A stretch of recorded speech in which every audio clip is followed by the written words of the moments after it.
Happy birthday, buddy. See, I told you I'd get you that win you wanted. Oh, dude, thank you so much. Hey, can we have the birthday cake now? Who doesn't like cake? Sweet. Okay, I'll cut it. Ah, it's a very unconventional method. Boom. You ready?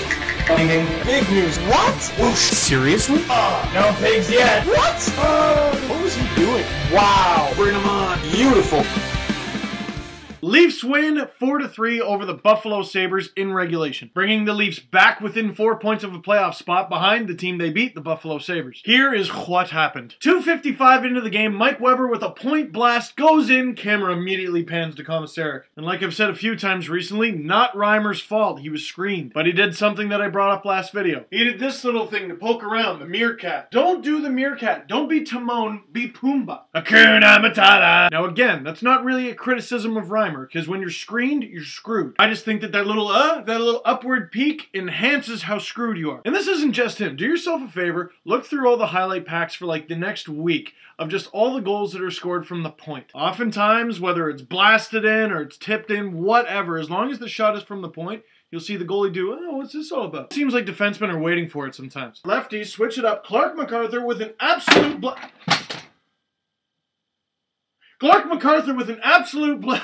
and ties the game for the Leafs. I scratched my wall with a sword. This is actually a good thing. I forgot to change the time. Pretty goals, just leave that to someone else. Clark MacArthur just blasts it. Nails the post and in. Second period, he's definitely had the sophomore slump this year, but Tyler Bozak in on the breakaway. He's stopped by Ryan Miller. But wait, we go from Lupul to Kessel to Bozak, and he scores this time. Leafs go up 2-1. Bozak took 2 shots in a matter of seconds. That's amazing. Because here's another observation of mine. When you shoot, sometimes you score. Low point for Bozak, I think, is when he was in alone a couple games ago and just gave it back to MacArthur for no reason. There were games where it looked like he had the confidence of, like, me in grade 6 at the first boy-girl dance. I think you're pretty. I think we should dance. No, okay, thanks, bye. Tyler Bozak played 37 games last season and got 27 points. That's pretty good. This year, this was his 69th game, 25th point. And I'm actually a really big fan of Lupul being on the same line as Kessel. So if Bozak can pull it together, build some things from this win, this goal, watch out. Speaking of which, forgot to mention on the MacArthur goal, the Leafs now have 4 20-goal scorers. So if Bozak starts to score, Lupul keeps doing some of the things he's been doing, and you look at those guys, that's pretty good. Now maybe I shouldn't have spent all this time talking about that goal because the Sabres just tied up like less than a minute later. James Reimer's down, Jochen Heck scoops up the rebound and pots it, and the Leafs just can't move the Sabres from in front of the net. Reimer's good one-on-one. We saw it with the breakaway stop against Vanek.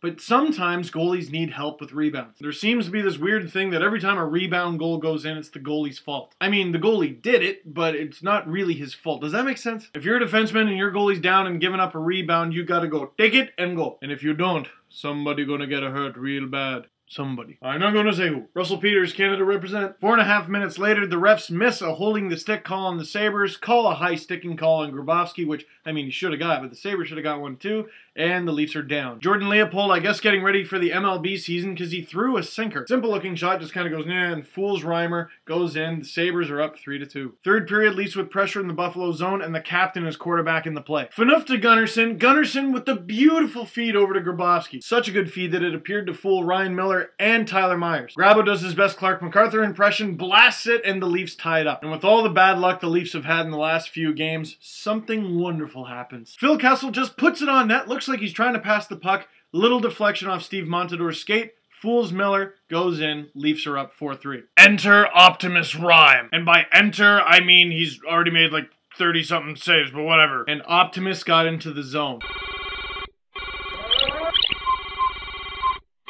That's a short little video Chancellor and I put together. It's on MapleLeafs.com, link in the underbar. We made James Reimer into a transformer. Big desperation saves everywhere, kicking out the pads and with the sword and whatever. Making whatever save he has to because fate rarely calls upon us at a time of our choosing. Dying seconds of the game, Leafs manage to clear it. Clark MacArthur just gives her at the other end of the ice, gets to the puck, kills the clock, and the Leafs pick up a key 2 points, and more importantly, don't give Buffalo any. Now, who's out there for that final minute? James Reimer, obviously, he's the goalie. Dion Phaneuf goes without saying he's the captain. Carl Gunnarsson, one of the most underrated Leafs, I think. Then Grabowski, Kuhlman, and MacArthur. Riddle me this. How many teams can throw out 3 20-goal scorers in a defensive situation like that? Now, don't misinterpret what I'm saying. This team's not in a playoff spot. Their power play is wretched, but they got parts that I really, really like. Like James Reimer, for example, stopping 39 of the 42 shots he faced. And to boot, he got his first career NHL assist on the Phil Kessel goal, the game winner. First Leaf goalie to register an assist this season, so aside leading all the Leaf goalies in wins, saves, save percentage, and goals against average, he also leads in assists. Do you hear him creeping up, Henrik Sedin? Now, question of the game, we got 2, and as always, can they? And after you answer that, it's kind of unpleasant, but think about this.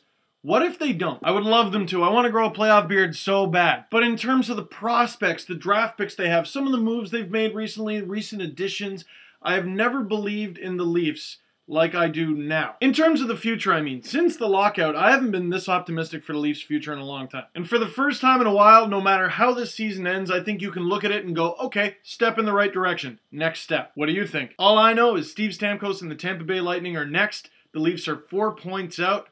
Let's just enjoy the ride.